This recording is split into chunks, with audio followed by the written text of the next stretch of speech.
You won't believe that the feeling at Chelsea is that the manager and the owners are building a team that can compete at the highest level and for a long period of time.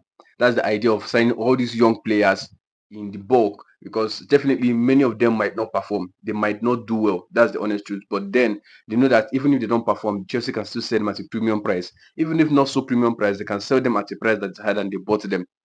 So it's good business in the aspect of business wise, and it's also good in the aspect of competing in the highest level. Because Chelsea are not just buying aimlessly, they're not just buying because they can buy. Even if they can buy, because it's not our fault that your club does not have money. Chelsea has money. So Chelsea has money to buy players, they're buying players that can compete. So that's it. That's basically it. So they don't want to a situation whereby it looks as if they are just signing players for signing sake. They are signing aimfully, if permit me to say. They signed because they want players that they feel even in the next 5 years will still be in their top form, playing very well and scoring goals, giving assists, doing the basic work of a player, maybe in their position. And reports has it that Chelsea have the highest revenue in sales since the year of 2020 to date. Chelsea has the highest revenue in sales of players since 2020 to date. Yes, so the PSR rule and all those rules that restrict Chelsea from signing players will most likely not affect Chelsea, because at the end of the day, they sell more players than they have bought, or they are selling more players at premium prices than they are buying players, and they're taking off those with high wage bills, reducing their wage bills and creating a structure around how much they can pay. And that's the reason why many players, many star-studded players, many players that we feel Chelsea should have signed by now, Chelsea has not signed them, probably because of the wages and all of that. So they are signing people that most people call average, because they feel if you can gather at least five average that wants to work, that wants to play, that really has the fire and desire and passion to play for you, is better than signing one or two star players, so-called star players, obviously, to play for you. And at the end of the day, if the manager, they're not understanding what the manager is saying or what the manager tactics is, they start being frustrated. They start frustrating the team, and they start having character issues. And those character issues might later end up making the team not perform better. So if you sign five average players, if two of them decide that they want to misbehave, you bench the two of them, bring in the other three. Unlike having spending all your money signing one or two players, and if they misbehave tomorrow, if they go injury tomorrow, which is normal in football in this age and time, because there are so many games to play. If they do go in injury, who will replace them? So that's why I think Chelsea is doing better business and doing good business.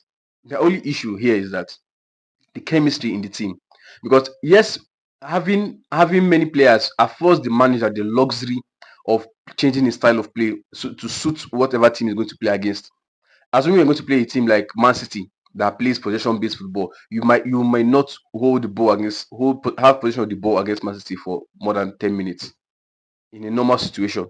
So if that kind of thing happens, most likely you're going to be playing defense, and your open option to score Man City will be counter attack. This is what Tottenham has always been doing against Man City a lot of times, if you've noticed. So if you want to play counter attack football against a team that holds possession, you need players that are fast. So I believe that's where Neto comes in on the right, then Gittins comes in on the left, then probably Delap in the middle. So that's what Chelsea is doing, but he can work against them, because there are times when these players might not understand what the manager tactics is. Unlike the ones that are already integrated in the team, the one that's played the full season with the manager. That's the issue I see in this whole thing. But aside from that, I see Chelsea. Chelsea is going to cook. Chelsea is going to cook this new season. Potentially going to cook, because obviously signings are just potentials. They are more or less average players as well, but they are potentials. They are potentials. Even if I believe that what makes a star player is the platform you give to him. Okay, yes, let's use Osimhen as a case study. Osimhen, before he came to Chelsea, even before he went to Napoli, that he later won the league there. Yes, he's a star player, but he's not much of a star player as when he's in Napoli. He became more of a star player. The world knew him more, even if all Nigerians know the quality he has. Yes, but Osimhen's quality became known when he came to Napoli. So the platform made him who he was, or who he is now today. So if these players are coming to Chelsea, which is a big club in their own rights, the only club to have completed the whole European competitions, having the whole trophies of Europe in their team, the only club in the world. So they're a big club in their own rights too. So if these players come to Chelsea, and Chelsea has given them that platform as being a big club. They perform. They have become star players automatically. Their next career path, because they're young players, maybe in the next 5 6 years, the next career path will be move to a higher team because they are star players already. As compared to when they come from a small team and go to a big team. I don't know if you're getting my point. So what makes a player average or star is because of the platform he plays under. So I believe all these players that Chelsea are buying, they're going to cook. My only issue is the chemistry in the team. Can they understand themselves? Because I'm just seeing. I have this feeling that I have this strong feeling that you see Jackson and Jao Pedro, they go fight one day they go fight for that. Instead they fight in the field or they fight on the pitch. However, let's see how it goes. I hope turns out well for Chelsea. I hope the chemistry is going to be there. But that's all I see that might be the problem in this Chelsea squad. Let's go. Vamos.